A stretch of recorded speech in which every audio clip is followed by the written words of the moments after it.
Welcome to the MAHA Media Hub and the MAHA Revolution. I'm Tony Lyons, president of MAHA Action.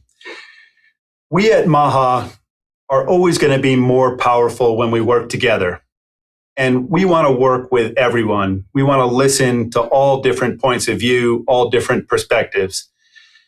So, this may sound like hyperbole, but, not since President Lincoln's team of rivals has a cabinet been staffed with more people who have different perspectives while being able to work together as an incredible team. And, President Trump has turned the tide in partisan politics. He's brought in Democrats and independents, and so that people can talk to each other who have conflicting ideas, discuss them, reach compromises, and bring the best possible health outcome for all of us. So, last week there was some tension with potential changes planned by the EPA. 2 days ago, we invited Administrator Lee Zeldin from the EPA to come to a MAHA party that we had in Washington, D.C. And he not only showed up, but he gave an incredible speech. People were very happy with it, very positive. And then after that, he met with activists who have concerns about the proposed changes at the EPA. So Administrator Zeldin invited, this group of MAHA activists to come in to meet with his team, with something like a dozen people from his team, the following day at EPA headquarters to discuss things with them and to try to get to a better outcome. And that's the best we can hope for as a stepping stone to real change. So we're so grateful for his leadership, for his openness to new ideas, to new facts, to new perspectives, and to looking at different viewpoints of what the science says.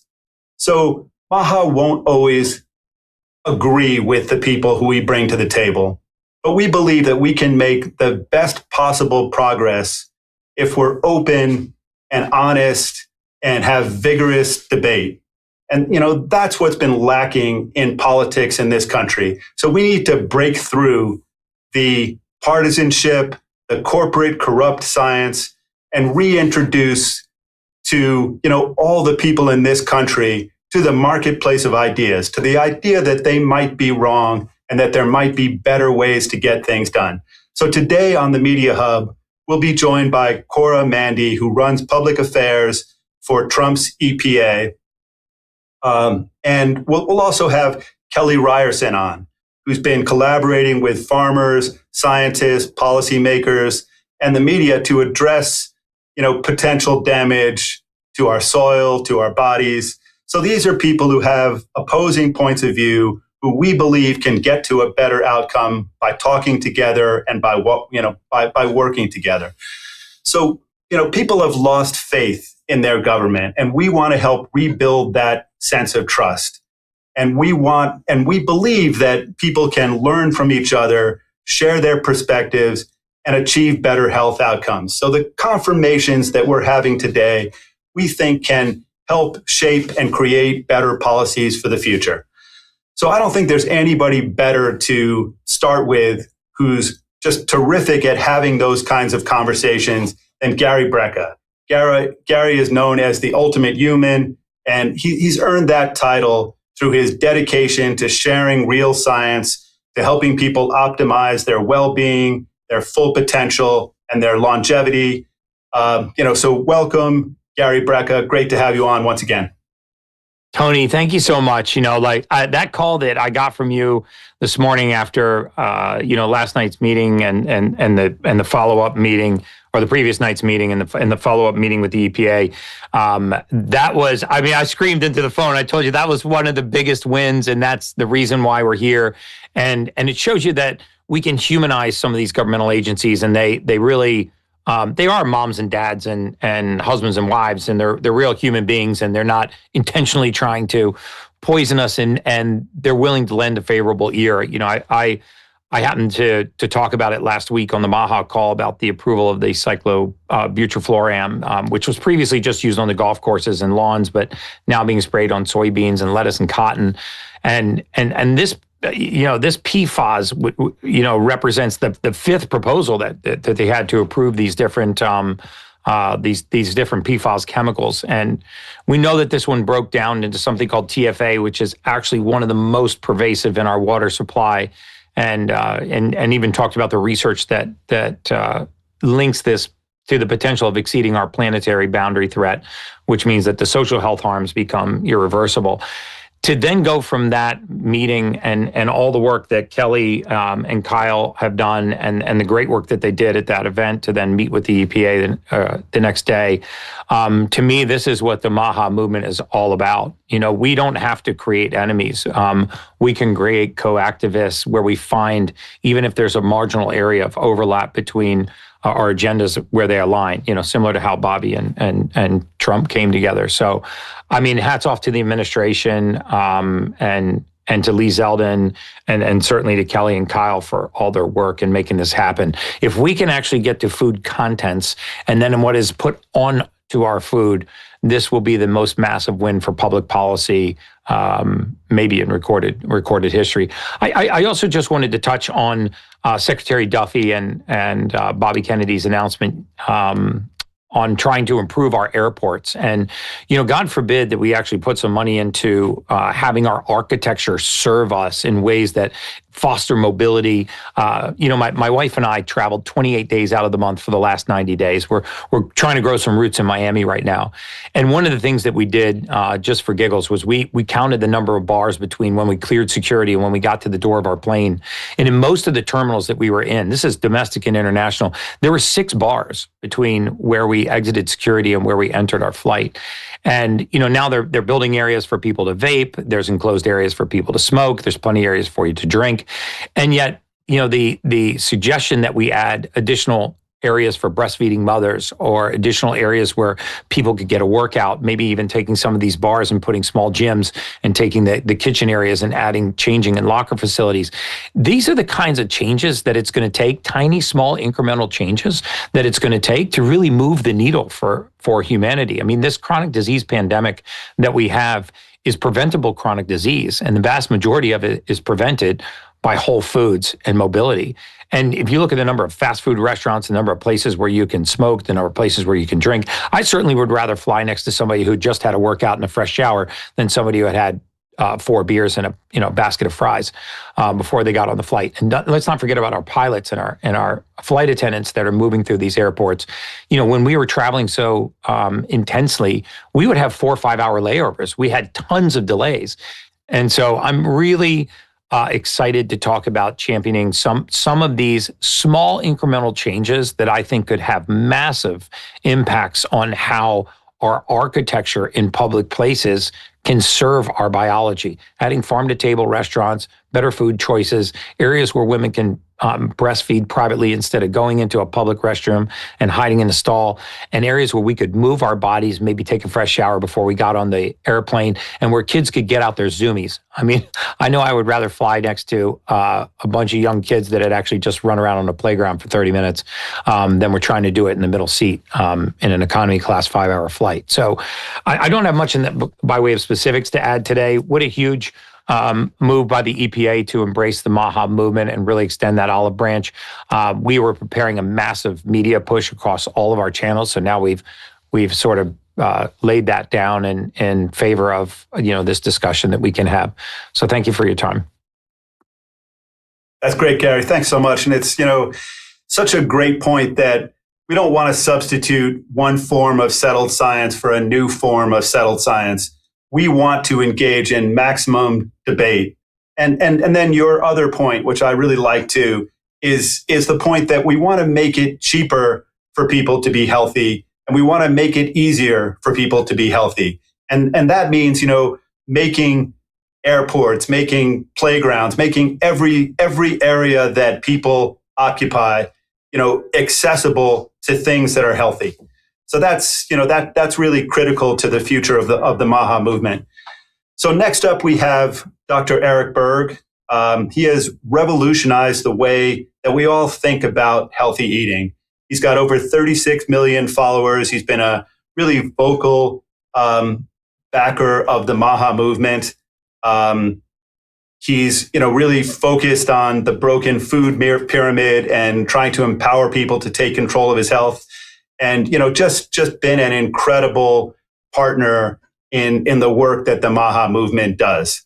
So I'm going to start off with a question. So, Dr. Berg, in one of your videos, you say that chronic disease in America didn't mysteriously rise; it was intentionally ignored. Can you sort of tell us and walk us through what you meant by that? Yeah, I do. Yeah, thanks for Tony for having me on.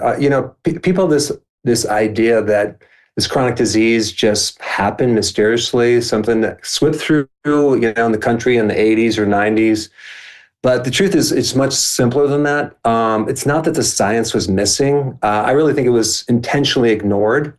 Even if you ask mainstream medicine about what causes chronic disease, they're carefully crafted messages to avoid blaming the food system, avoiding confronting the dietary guidelines. They never really talk about that.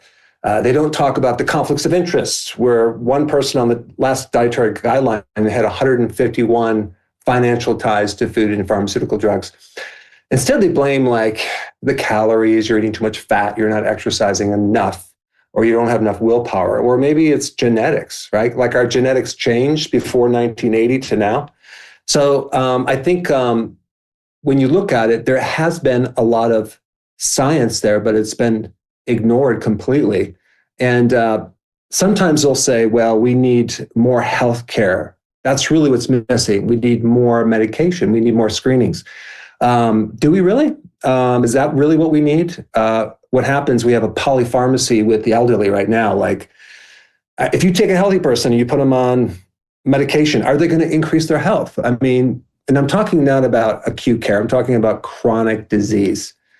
So I think we're sick not because we don't have enough healthcare. It's just because we're just ignoring these root causes, which we have a lot of science to back them up, but they're strategically ignored. So even if you take a look at 80 to 85% of chronic disease, it's related to some lifestyle factor, yet we only spend 1.9%, less than 2% of research goes to that. I mean, it's insane. Most of it goes to drugs. So there is hardcore science to talk about insulin resistance being at the root cause of many chronic problems. Refined carbohydrates, ultra-processed foods, seed oils, metabolic inflammation. These are not fringe science studies. These are published, repeatable, and consistent hardcore science, but it never made it into medical school training or the national dietary guidelines or public health messaging for some reason. I wonder why.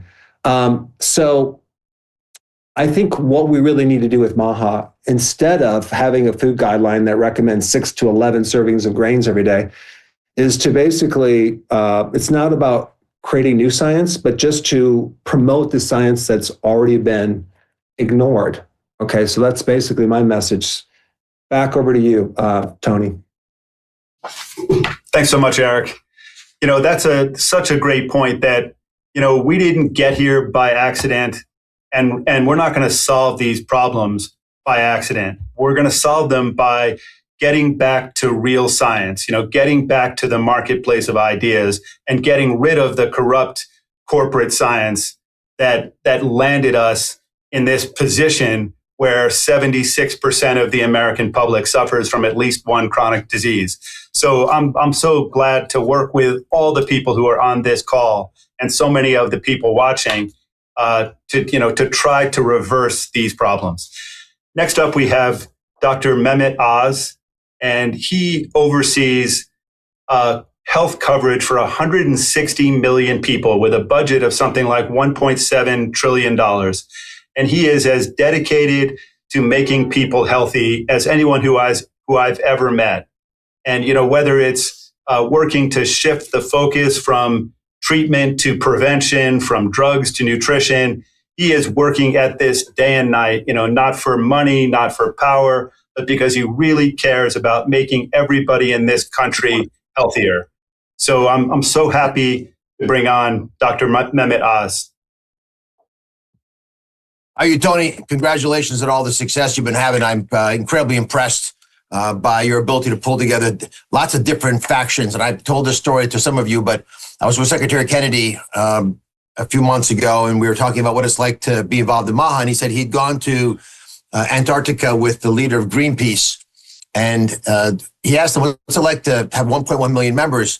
And apparently the leader of Greenpeace told Bobby that it was like being in charge of 1.1 million anarchists who had no intention of following anybody else because they're so confident that they needed to get this done now, when they were desirous and passionate and weren't going to be slowed down. So I'm very respectful of the power of the MAHA movement, but also the need for us to keep pushing forward, staying ahead of the curve.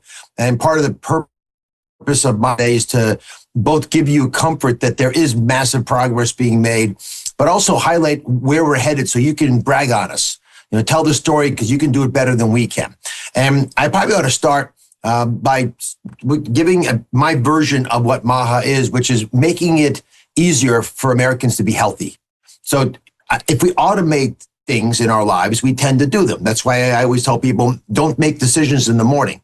From the moment you get up, for the first couple hours of your day, it ought to be the same system every single day, right? You get up, you stretch, you do your workout, you have your coffee, you show up for work, you do all those things, sort of automated them. That way you sort of get that part of your day done, and you don't waste a lot of time making new decisions, because you'll need that decision-making chi in the afternoon. That's why you get that sort of downer feeling around 3-4. You need some candy. I know who out there is probably susceptible to this, but a lot of that is because you need sugar because your brain's getting worn out from making so many decisions. So if you have to make decisions about the food you're eating all the time, it's going to wear you down. That's why you stop at the junk food place on the way home, because you're exhausted and you don't want to think about it. So making and automating those decisions is helpful, but we as a society need to also do things so it's easier for you to be healthy, because when you pick up a normal food, it's healthy for you. You're not being surprised by thousands of ingredients that aren't even allowed in other countries. So to bring us to life this morning, Secretary Kennedy, Secretary Ryerson from Agriculture, and I were at a press event together at the Ag Secretary's headquarters.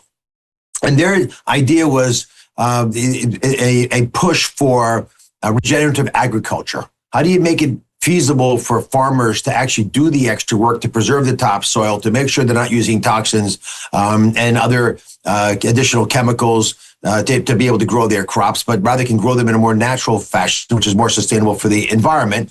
And the idea of creating a supply of these foods is important, right? If we use SNAP waivers, for example, it creates more of a supply. It's one of the reasons they're so important. If you're getting farmers to make healthy foods and then there's no demand for those foods, then you have a supply without a demand, the prices don't go up. And you need them to be appropriately priced so these are sustainable. So SNAP waivers matter. It's one of the issues today. We signed, the Secretary Ryerson signed 6 additional states waivers for SNAP. It's a big deal. That's 6 more states that are going to try to push. Now, the question you might ask is, why is that happening? And the reason it's happening is because when we put out the Rural Health Transformation Fund, it was one of many initiatives by the Trump administration to nudge, push, shove states to be more proactive in using their ability to supply people with SNAP benefits, to make those benefits healthy for you, to remove the ability for you to use junk food, ultra processed foods to satisfy those, because these are food-like substances, right? They're not even foods you're giving folks who desperately need these nutrients. And because they're generally less expensive because there are no nutrients, and nutrients drive up costs, it's important for us to be able to make it easier for these nutrient-dense foods to be shared across the population. So getting SNAP benefits there matters. In the Rural Health Transformation Fund, this $50 billion fund that Congress has given to us to distribute with Secretary Kennedy, we have asked states, in order to get that money, to put in SNAP waivers, because we think it actually will help these states get their people healthier. Now, it's a pain in the neck for some states. They've got to go back to their legislature. Some people say, why are you getting in the way of poor people? They should be allowed to have a soft drink if they want to relax, just like rich people can.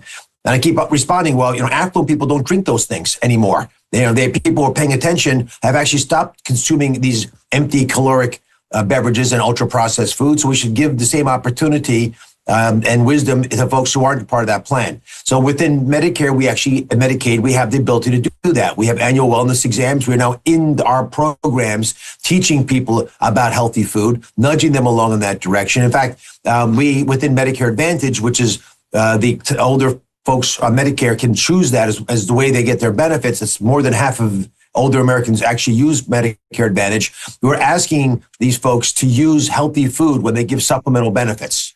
I point that out because that's about a third of all the people in that program. So it's tens of millions of people now are being given healthy food, not junk food. That increases the demand for the healthy food that the farmers are making. I can go on and on about the work that we've done in this area, but you can start to see the cohesive nature when ag is building the supply of healthy food. Secretary Kennedy and his team is putting out ideas, and you'll see the dietary guidelines come out next year, defining what healthy means. And then CMS, which is what I run, Medicare, Medicaid, is paying for those healthy foods, as well as Secretary Rollins with SNAP benefits. Now we're creating a demand for these healthy foods, and the ecosystem becomes virtuous, and everyone else benefits because now there's a big market, a growing market with taxpayer dollars to buy healthy foods, and only healthy foods. People are going to make more healthy foods. Now, for this to go full circle, we have other agencies that are involved. One of them is the EPA. I know many of you are not sure about the EPA, and to help allay that, Lee Zeldin actually came to the MAHA event earlier this week and spoke, which is always a good sign when the head of the agency wants to talk to you because they want to brag to you about how much they are doing to address the concerns that folks within the MAHA movement have about our environment. I don't believe he can be on the call today, but Cora Mandy is probably Cora's probably a better trade anyway. And frankly, she's going to speak to us. She's at the Trump EPA, which is how they call themselves, which is a clever name. At the Trump EPA, she's the head of public affairs. And I'd like to hand the ball to her, or maybe back to Tony, so you can do a more proper introduction, so you can hear what's happening at another agency that, again, is completely MAHA aligned and trying to do the right thing. Yeah, let me just say, we've made it easy in this country to be sick. We've made it cheaper to be sick. So I'm so grateful to you, Dr. Oz, for working hard, for working really just incredibly hard to make it easier and cheaper to be healthy. So, the MAHA movement is filled with experts in disagreeing, in arguing, in challenging the status quo. And that means that we believe in real science, because that's what real scientists do. We disagree, we fight about the facts, and we try to get to better outcomes. And, that I think is an incredible asset to the country. So once again, I'm so happy to say that Administrator Lee Zeldin was able to make it to this call today. And I'm so grateful that you came to our party, that you met with activists, that you're open and willing to discuss things with us. It's just great to partner with you, and I look forward to all the things that are possible. Welcome to our show. We can't hear you. Unmute. Can you hear me now, Tony? Yes. Yeah, thank you for having a great party a couple nights ago, and it was great to be with you and everyone else. Saw a lot of friends from back in New York and elsewhere, and meet a lot of new people as well. I had a great meeting yesterday with a bunch of your great members. We had a meeting for about an hour here at EPA headquarters, and happy to join you here. Our three best press releases that we've put out this year from the EPA, I talk about it often regardless of the group that I'm in front of. On the 100th day of President Trump's term in office, we released the list of our top 100 environmental accomplishments from those first 100 days. When President Trump was hitting his 200th day, we released the list of our top 100 environmental accomplishments from those next 100 days. And just a couple of weeks ago, when President Trump hit his 300th day, we released the list of our next top 100 environmental actions and accomplishments of this Trump EPA and this Trump administration. I've thoroughly enjoyed working very closely with Secretary Kennedy and Stephanie and the rest of that team at HHS. Dr. Oz is amazing, so following him truly is an honor. and we want to make sure that MAHA Action and your members have a seat at the table here, and that we're able to directly engage, communicate. We don't have to just go through communications through some media outlet that's trying to take down President Trump, and instead we're able to just get to the heart of productive, substantive work. Over the course of the last few weeks, we've been working on finalizing a MAHA agenda for EPA.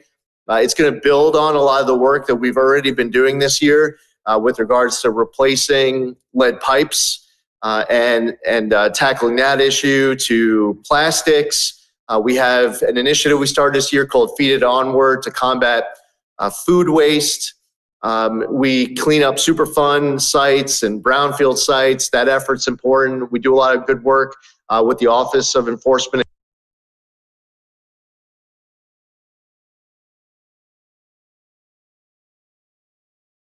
Lee, we're having trouble hearing.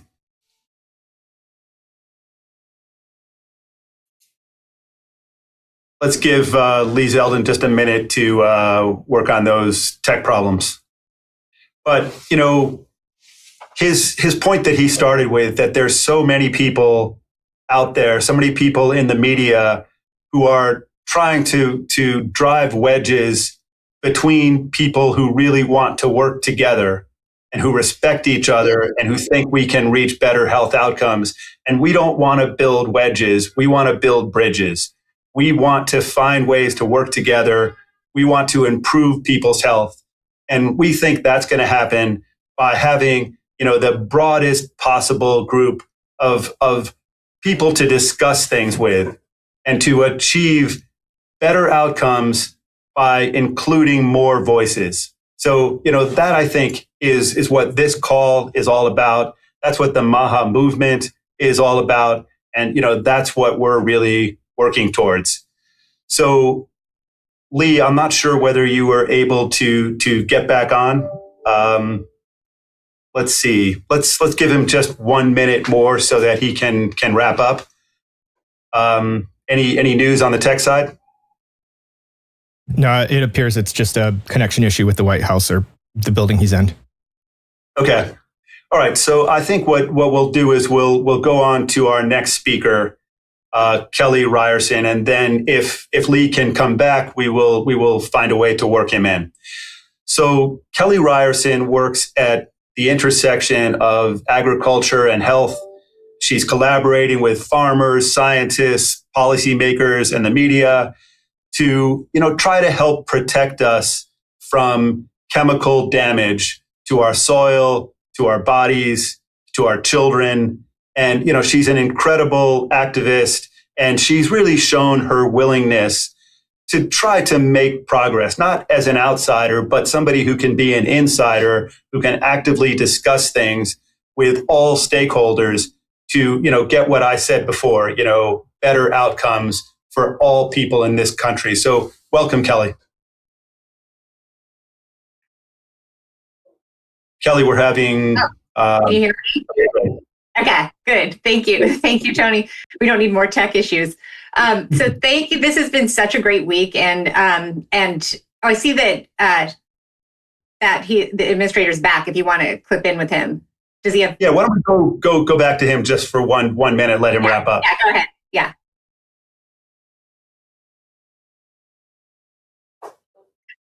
An efficient call. Can you hear me, Tony? Yes, back. Okay, I want to be sensitive and not cut into Kelly's precious time. I just wanted to wrap up and say, right now we're finalizing a MAHA agenda for EPA that we want to roll out. We want to make sure that we're incorporating the feedback, the inputs with all of you. It's something that you're proud of. Everything from the gold standard science, and as I heard you say, Tony, the other night, radical transparency with studies that are used, that are looked at, that are placed on the website and communicated with the public. We saw with the regenerative farming announcement made with Secretary Kennedy and Secretary Rollins today, the incorporation of precision agriculture, the ability to reduce the use of pesticides to make sure that we are fulfilling our statutory obligations and doing everything collaboratively. A lot of our engagement this year has been directly with Secretary Kennedy and HHS. But for any of you out there who want to be directly in touch with this EPA, you want to partner with us, you want to help with the development of the MAHA agenda for EPA, please let Tony and his team at MAHA Action know. We will be in touch with Tony and his team to make sure that any person who reaches out to him following this call, anyone reaching out to the MAHA Action team following this call will be part of that process in developing the MAHA agenda for this Trump EPA. So looking forward to working with all of you. I'll keep it there and make sure that I don't cut into Kelly's time any further. Thanks again, Tony, for the invite. Yeah, thanks, Lee. And thanks so much for your leadership and for your willingness to work with us. And so many people are trying, like I said before, but I just want to make sure Lee hears it, that so many people are trying to drive wedges and we want to build bridges. So we're excited to work with you, to partner with you, and to come up with the best possible outcomes. So we're just grateful that you're willing to engage with us. Thanks for coming on, and look forward to future contact. We didn't get to hear that last bit, but let's move now to Kelly. Kelly, sorry to cut you off, and glad to have you back. Oh, that's okay. I'm glad he got his word in. So it was really quite a week. As you said, we had a MAHA event on Monday. I was able to meet Lee in person. We had a great talk. And amazingly, frankly, I imagine that was very hard for him to come into a MAHA holiday party. Holiday parties are hard as they are enough. So it was impressive. And then we were invited the next day, several activists, including Alexandra Munoz and Kendall McIntosh. We were invited to come to a meeting. We thought it was just going to be with Lee. It was not. He brought out the leadership of the EPA for us to meet. We had the head of water, the head of ag, just his very senior people. And they made themselves entirely this is, by the way, is unprecedented. I've been doing this through many administrations. This is unprecedented access to the people at the EPA. The truth is, usually they don't even call you back or they don't email you back. And it's very, very frustrating for people that are just trying to do the right thing on behalf of our children and or ourselves, frankly. So that access was wonderful. We had an hour talk. He listened to our concerns and he has follow-up ideas. Most people who know me know that I definitely got into the specifics of the glyphosate issue that we have and the corrupt science that is continuing to not have it stamped as a carcinogen. That's an enormous problem. We talked about endocrine disruptors. I have many friends who are infertile. This was a huge, huge voting point for the entire Republican constituency, but I would say it's entirely bipartisan and independent. We want our fertility back. We want to enjoy the right to health. And unfortunately, it's very inconvenient for corporations. And I used to work in investment banking, so I know how corporations work. It is inconvenient to them that we are just going to need to be pulling back regulations and trying to figure out and be creative how we can still be a very profitable economy without simultaneously poisoning ourselves. So that is a discussion I'm excited to have. Now, one thing that is really, really problematic, continues to be problematic with the EPA, and I actually don't know that Administrator Zeldin even knew about this. I have to say, our relationship, it was a really great meeting. I think, it was really positive, but I think that he is being duped by his Kyle Kunstler, who somehow landed from being a notorious chemical lobbyist, is now head of the Office of Pesticides. So it's entirely a story of the fox guarding the hen house. Nancy Beck, who is a very notorious chemical lobbyist, very successful chemical lobbyist, is now heading up our Office of Chemicals. So this is the kind of thing that I think both MAHA and MAGA voters really want to see flushed out, because this is the old story of the corruption in our regulators that continue to prioritize corporate profits over human health. It's not dissimilar from the same story that was happening with keeping the vaccines on the market. For example, we should no longer have atrazine in our drinking water. It is an extreme endocrine disruptor. There are ways around it. I work with farmers. There are ways we don't need to use atrazine. We shouldn't have paraquat sprayed anywhere. It's so tightly connected with Parkinson's. We have a Parkinson's epidemic in this country. It is banned in China. Yet ChemChina sells it to us, more than happy to let us poison ourselves. But I worry that the truth of those facts in pesticides are never going to get to the administrators' ears because of this corporate protection in those agencies. But overall, I really am thankful and grateful for this connection and this new ability to share information. And I look forward to seeing what successes come out of the EPA in the near term. Thanks so much, Kelly. And it's really a great point that we want to help the EPA. We want to help all of the different branches of government get information that they might not have. So we don't want to attack them. We want to work with them. We want to get to a point where we can really impact what's going to happen in this country, because the conversations that we're having now are going to be the policies that we have in the future. And if we make good enough arguments, and if we are able to discuss these things with people who are open to them, then I think we're going to make great change possible. The kinds of change that, like you said, people didn't get back to you in the future. We have people now who are getting back to us, who are open to discussions with us. And that, I think, is a great, great starting point. So very, very grateful for that chance that we haven't had before.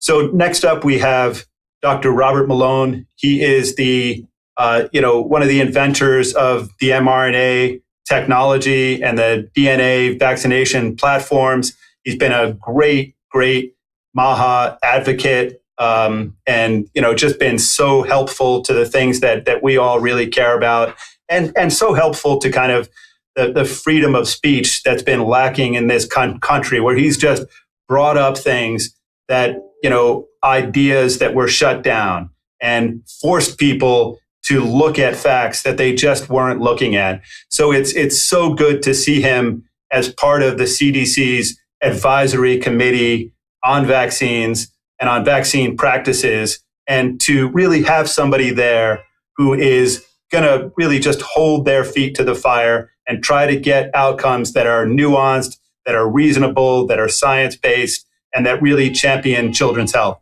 So thanks so much for coming on once again, Dr. Robert Malone. Hi, Tony. You're always too kind. And I think we can move on from highlighting my role in the mRNA vaccines, if you don't mind. Don't mind at all. So ACIP was quite a blowout last week. And it came on top of a lot of other things, and then was followed by the president's directive to the secretary to reevaluate the entire childhood vaccine schedule. But I'd like to highlight a couple of the false narratives here, because we have a collection here online of a number of important influencers. Number one is Elizabeth Warren and others are busy promoting the false narrative that Bobby has once again taken away vaccines from people. What we did at ACIP was to be extremely careful in our wording, to not compromise the ability of anyone to take a hepatitis B vaccine or have their children take it, should that be their desire. The secretary has said, and we have aligned with that no one is going to have their vaccines taken away. We ensured that the financing was still there. Now, Whoopi Goldberg, on the other hand, is recently quoted as saying, "I'm not going to let Secretary Kennedy tell me what vaccines to take." Amen, Vic. I'm totally with Whoopi Goldberg. The government should not be telling us what we can put into our body. That is a core principle here, and I want to reinforce that right now. We have, as I brought up in discussion, and I got a CDC expert to agree with me, public health in the United States has become perverted by basically utilitarian logic. The idea that the state has the right to enforce the greatest good for the greatest number by insisting that you receive various products, injectable products, even though you don't have full informed consent. And that's wrong. What MAHA is trying to do is not to deny people access to vaccines, but rather absolutely rigorously insist that people have the right to self-determination, that people have the right to enter into a physician-patient relationship that is focused on that patient and their best needs, and allowing that patient to make informed decisions about whether or not to accept a medical product or a medical procedure. So, whoopee, we are violently in agreement. But Secretary Kennedy is not telling you what to take. You got that one wrong. We both agree that the government, the state, has no right to tell its citizens what medical procedures they must take. And that is at the core of this. Now, there's another thing I want to highlight that I mentioned in the ACIP meeting, and that is that we do have the indication that we may have, here's a fancy set of words for you, cumulative toxicity. This is my reference to the elephant in the room. And what I was talking about is that a vast majority of these childhood vaccines rely on a substance to make them immunogenic. In other words, to make them work. What is that substance? It's aluminum salts. Are aluminum salts toxic? Yes, they are. It's a question of dose, just like everything in medicine. It's a question of dose and toxicity and thresholds. And the vaccines that our children receive have been tested without adequate controls, but only considered as individual vaccines. But they almost all have this common component of alum or aluminum salts. And so what they're getting, because our children are getting so many different vaccines, is they're getting many, many, many doses of this toxic material. That has to be reevaluated and it has to be stopped. Thanks a lot for listening. I hope you appreciated what we did last week. Yeah, it's such a great point. This science is never settled. Medical books from 20 years ago will always be wrong. They're always going to be littered with errors. And we need people like Dr. Robert Malone to come on to challenge the status quo and to get us up-to-date science that is the best it can possibly be. So next up, we have Senator Rand Paul. Once again, he's been a great MAHA voice and very outspoken, helped us get the Hep B vaccine, with a more nuanced view from the CDC. So we're just very grateful for all that he's done. Welcome, Senator Rand Paul. Thanks, Tony. Great to be with you. This is a big week for, I think, everybody who wants to have science based on evidence and not on emotion. The emotion has always been, everybody must be vaccinated for Hep B. It's a terrible disease. Well, it is a terrible disease, and the numbers have come way down, but the numbers haven't come down because we vaccinated every child in America. The numbers of hepatitis B came down for a variety of reasons, which have to do with reducing sexual contact, also reducing dirty needles, using sterile technique, but then also, in all likelihood, the vaccine and the antibodies given at the time of birth for moms that have hepatitis probably has been part of reducing the numbers. But they make the mistake of then saying, no, the numbers are down because we vaccinate every child in the whole world against Hep B. That's just not true and not provable.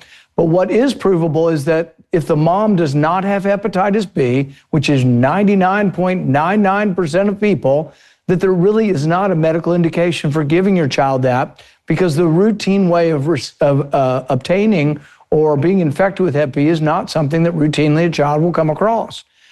The interesting thing is, though they force Hep B as newborns, it actually wears off by the time you're about 10.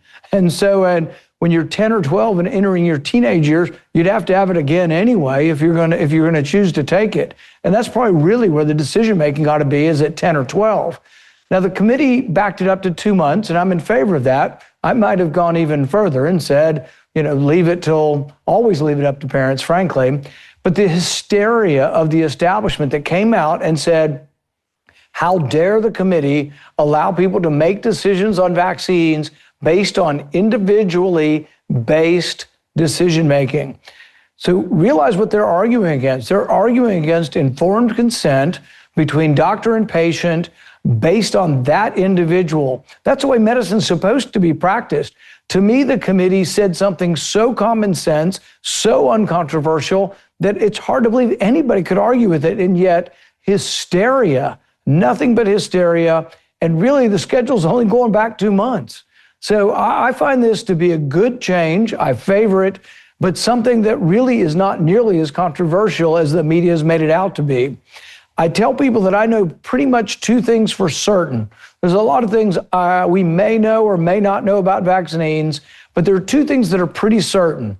Hep B, how it's transmitted, and that a newborn from a healthy mom who doesn't have it doesn't need a Hep B, and there's no medical indication.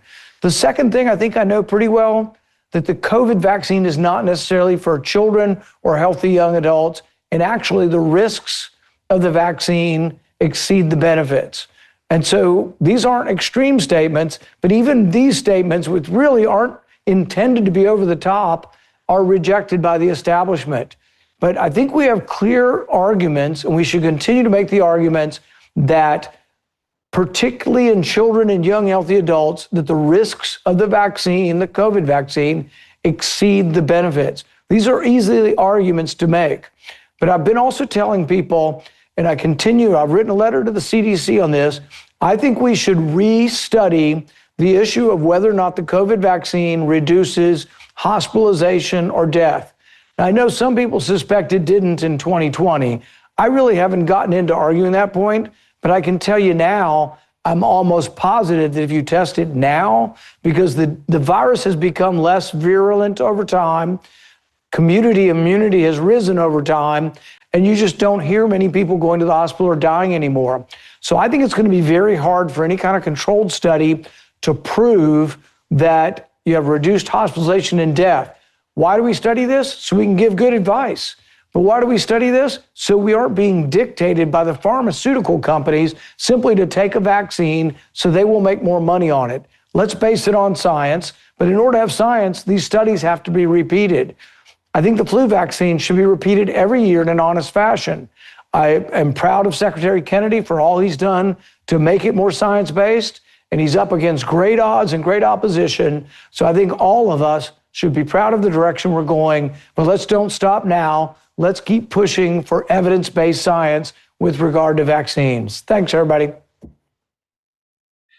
Thanks so much, Rand. I mean, thanks for all that you've done to kind of challenge the status quo time after time.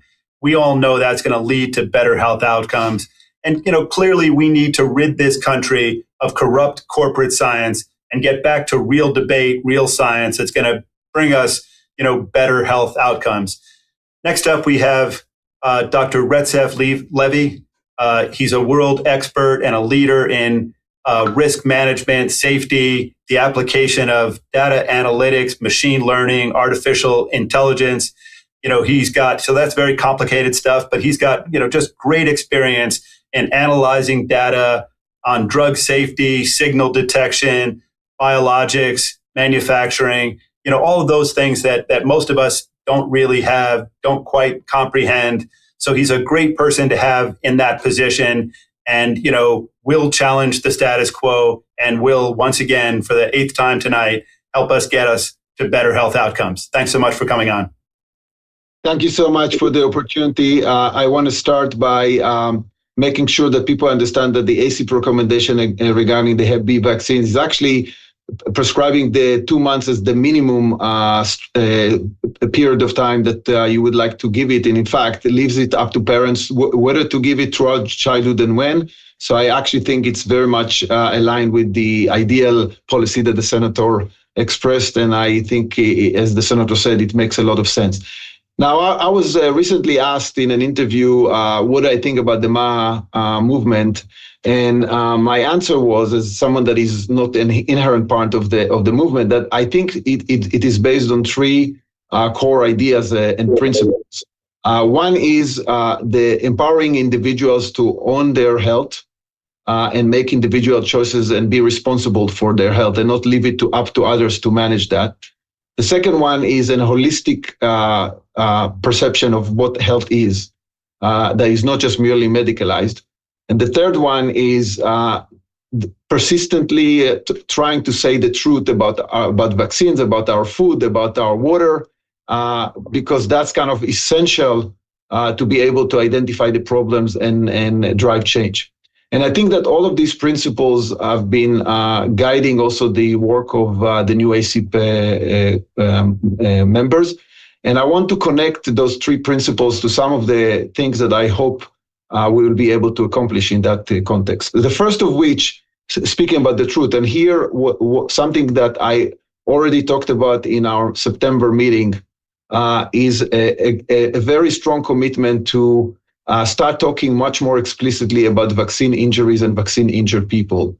I believe that what we have done as a society to the people that were injured by vaccines, and specifically the COVID-19 vaccine, is nothing shy of gross immoral failure. We have gaslighted them. We have left them alone. We didn't document their injuries. And we didn't invest anything in providing care and treatments to those that listened to the recommendations and went and vaccinated and found themselves sometimes seriously injured. I think that that's something that is relevant to all vaccines, but it's particularly relevant to the COVID-19 vaccines, and I hope we can change that fundamentally. The second one is about individual choice. And I think that if you listen to some of the liaison members during the recent discussion that we had, they had a lot of dishonest claims that this is not a really big change, the individual-based decision-making, because anyhow, ACIP and CDC is only providing recommendations, but they ignore and, in fact, actively promoting vaccine mandates that basically prevents children from accessing schools and kindergartens, and sometimes even accessing medical care. And to me, that also connects to the other principle of holistic health, because I think that one of the most important aspects to a healthy society, the healthy population, are the children. If we are not going to have healthy children, we are not going to have healthy society. And vaccine mandates are, to me, an immoral act against children. And it's directly connected to some of the actions that we have seen during the COVID pandemic management, where we basically, as a society, sacrificed children, prevented them from going to schools, where there is ample science that indicates that this is really critical for their long-term health and long-term development. So one idea that I would like to leave you with is the thought of what can we do to fundamentally change our approach to children, specifically in the context of vaccine mandates, but maybe more broadly. And I wonder if it's not the time for this country to make a constitutional commitment to children and amend our constitution to essentially declare that education for children and young individuals is a right, is a civil right that cannot be taken from them under no circumstances. So I hope this is something that we can all be energized around that. And I feel that this is something core to the MAHA ideas. Thank you for listening. Thanks so much. And thanks for all of the incredible work that you've been doing. I mean, clearly, no products are magic. No company should be protected by our government. You know, they shouldn't be protecting the manufacturers of food or pesticides or drugs or vaccines. Everything should be on the table. Everything should be questioned, you know, and must be questioned. And the government is supposed to protect the American people, you know, not to protect corporate profits. So, you know, that's just fundamental to the MAHA movement. Next up, we have the incredible Russell Brand. I've said so many nice things about Russell Brand. I don't even really know what to say that's new. I've said that he's lived through dark times and had tough battles, that he's an incredible speaker, all kinds of things. Nothing nice to say, Tony. Don't feel obliged to make anything up. You know, just go Russell Brand. He's from England. He's on trial for rape. He's probably evil. You know, like it's the mainstream media. There must be a reason for it. No, you are innocent. You are important. You are an incredible human being, and I'm glad to have you on our show. Good. I'm glad you said that. And I actually love you. And I'm so happy that I'm writing a book for you right now, hopefully for more people than you. But if you read it, that's a start. Listen to this on so this is what they're turning on Bobby, huh? This is in Newsweek today. Secretary Kennedy, excuse me. RFK Jr. has turned his back on science and the safety of the American people, said Representative Haley Stevens, the Michigan Democrat, moving to impeach Kennedy Jr. in a statement posted to X. The impeachment effort isn't likely to succeed, thank God, given the Republicans have a majority in both the House and the Senate. Newsweek reached out to HHS and Stevens by email to comment on this story and why it matters. So it's interesting, isn't it, to read the other side sometimes. Kennedy, who assumed the HHS leadership role in February, has sparked controversy for some of his decisions. The Centers for Disease Control, an HHS agency, fired 600 employees in August, and the White House dismissed CDC chief Dr. Susan Monterez and replaced her with Kennedy's deputy, Jim O'Neill. Well, any of you that know Jim O'Neill, that tall drink of water, what a guy he is. Have you spent any time with him? He's the person that told me that when they needed to get when a big agriculture needed to oppose the threat of organic agriculture, what they did was they said we need a study that makes pesticide treated fruit and vegetables appealing. So what they did is I think it was Stanford University, but it was certainly a sort of a significant American educational institution, conducted an experiment where they compared pesticide-treated apples with organic apples for vitamin C, so that they could release that the study findings were that pesticide-treated apples are just the same as organic apples. You're wasting your money. Man, it just shows you how hard it is to fight against institutional interests. Thanks to Gavin de Becker, I now understand what the International Medical Organization, the IMO, does. That they're essentially an organization that's used to ratify and verify toxicity, whether that's Agent Orange or numerous vaccines.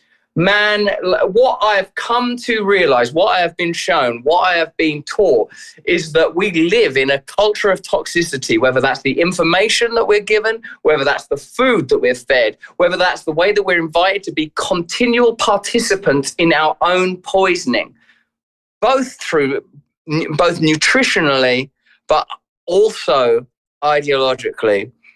Tony, you beautiful, brave, bold fella, I think that you're doing such a tremendous work in ensuring that Secretary Kennedy, who by any reasonable measure is a heroic individual, has access to support.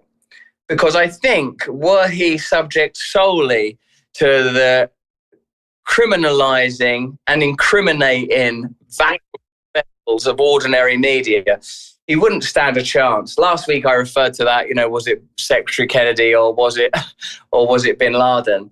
And that just shows you how extreme they are. I will wrap up my 5 minutes of MAHA fame by saying that we just cannot trust these people at all. However diabolical you imagine these institutions might be, you're not imagining them to be diabolical enough. I've experienced now the British media, the British government, and even aspects of the British judiciary behaving in ways that are extraordinary. They will use whatever they can against you. Fortunately for them, I did spend about 10 years being an imbecilic, womanizing, objectifying twerp, creating raw material for these allegations. But next year, I will get the opportunity to fight. And because of mostly Jesus Christ, our Lord and Savior, but certainly men that exemplify his principles, by which I mean love to the point of death, if necessary, which I think is what I feel in Robert Kennedy, and surely all of you that love him on this call, and I know that there are many of you that really love him, sense that about him. He is a man that's willing to die for what he believes in. And if you're not willing to die for what you believe in, then, I mean, without being harsh, your life is a waste of time and you're just here borrowing oxygen from people who could use it better. Stealing might be a kinder word. Anyway, praise Jesus. Thanks for having me on the call. Happy Christmas to all of you. I love you, Tony. Thanks for giving me, a controversial figure, a platform. Yeah, thank you so much. And, your point is such a great one. Secretary Kennedy is dangerous. He's a threat. And he's a threat to those people who want to make money by poisoning the American public. And, we need Secretary Kennedy to challenge, some of the most powerful people on earth, the people who've lied to us, the people who've made us sick. And he has the courage, and the strength to get the job done. And we're going to help him. And I know you, Russell Brand, are going to help him. All of us on this call are going to help him in every way we can. And I think we're moving in the right direction. And I'm just grateful to all of you. So just going to wrap up with a few calls to action. So thank you for joining this call. I want to encourage all of you to engage respectfully with people in free and open conversations, to try to change people's minds, to not only speak to people who you're sure have the same point of view, speak to people who have a different point of view, read books that you disagree with.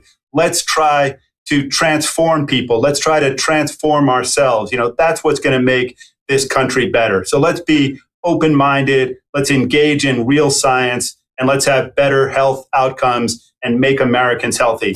So, just a couple of other things. You're going to get an email that has things that you can repost that recap some of the things that were on this call. Please sign up for the MAHA report on Substack. We're getting close to 100,000 people. Our goal is to have 1 million readers by the end of next year. Go to the legislative tracker on our website. Help us, volunteer, take action, come to our parties, keep coming on these calls, and have an incredible week and a great weekend. And I hope to see you all next week. America's children are sick, and moms have been betrayed. The time for empty promises, long past. Now is a time for action. MAHA is the most powerful force of collective action in generations. The grassroots power of moms and activists has created an army of health warriors with more reach than all mainstream media combined. Together, we can end the chronic disease epidemic. MAHA's influence is reaching millions. It's reaching Congress. And that energy, these chain reactions, are working. How about Operation Stork Speed? Dozens of food companies removing toxic ingredients. I plan to lead by example.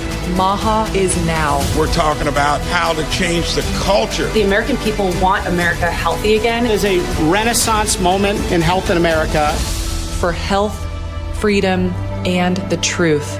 Join us at MAHA Action.